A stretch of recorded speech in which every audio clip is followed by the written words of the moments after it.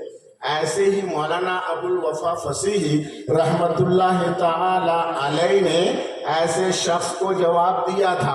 اس نے کتاب میں لکھا تھا کہ یہ تو مر کر مٹی میں مل گئے، سڑ گل گئے ہیں، تو پھر ان سے مانگنے کا کیا فائدہ، یہ ہماری مدد کیا کریں گے؟ اس بدعقیدے نے اپنی کتاب کے اندر یہ لکھا تھا۔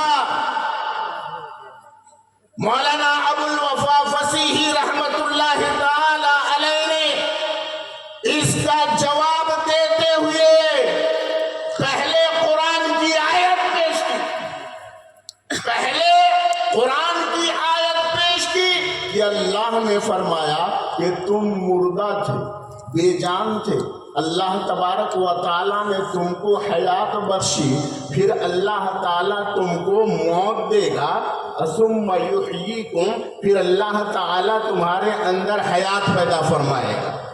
تو موت کے بعد حیات، موت کے بعد زندگی، یہ تو عام مسلمانوں کی زندگی ہے۔ عام مسلمانوں کو بھی زندہ کیا جائے گا نا، موت کے بعد زندہ کیا جائے گا نا، بلکہ جن کے پاس ایمان نہیں ہے تو ان کو بھی زندہ کیا جائے گا، زندہ کیا جائے گا نا۔ اب زندگی میں فرق ہے، انہیں زندہ کیا جائے گا لیکن ان کی روحوں کو سجین میں قید کر کے رکھا جائے گا، اور مومنوں کی روحوں کو علیین میں رکھا جائے گا، جنت میں۔ اور حدیث پاک میں آیا ہے کہ اللہ تبارک و تعالیٰ کے جو شہید بندے ہیں ان کی روحیں سبز رنگ کے پرندے کے پپوٹے کے اندر اللہ تبارک و تعالیٰ ان کی روح کو رکھ دیتا ہے، اور وہ پرندہ جنت کی سیر کرتا ہے، جہاں چاہتا ہے وہ پرندہ جاتا ہے، تو روح سیر کرتی رہتی ہے۔ حضرت مولانا رحمت اللہ تعالی علیہ نے سب سے پہلے قرآنی آیات سے موت کے بعد زندگی کو ثابت فرمایا، پھر اس کے بعد حدیث پاک جو اس سے متعلق تھی وہ حدیث پاک ذکر فرمائی، اور حدیث پاک ذکر کرنے کے بعد پھر ائمہ کے اقوال ذکر کیے۔ شیخ عبدالحق محدث دہلوی رحمت اللہ تعالی علیہ کا ارشاد نقل فرمایا کہ شیخ عبدالحق محدث دہلوی ارشاد فرماتے ہیں، میں یستمد بہ فی حیاتہ یستمد بہ بعد موتہ، سبحان اللہ۔ جس سے زندگی میں آپ مدد لیتے تھے، بھئی ولی کی بارگاہ میں پہنچتے تھے، اللہ کے نیک بندوں کی بارگاہ میں پہنچتے تھے، وہ قرآن کی آیتیں پڑھ کر دم کرتے تھے، آپ کو شفا مل جاتی تھی، آپ ان سے مدد لیتے تھے، تو فرماتے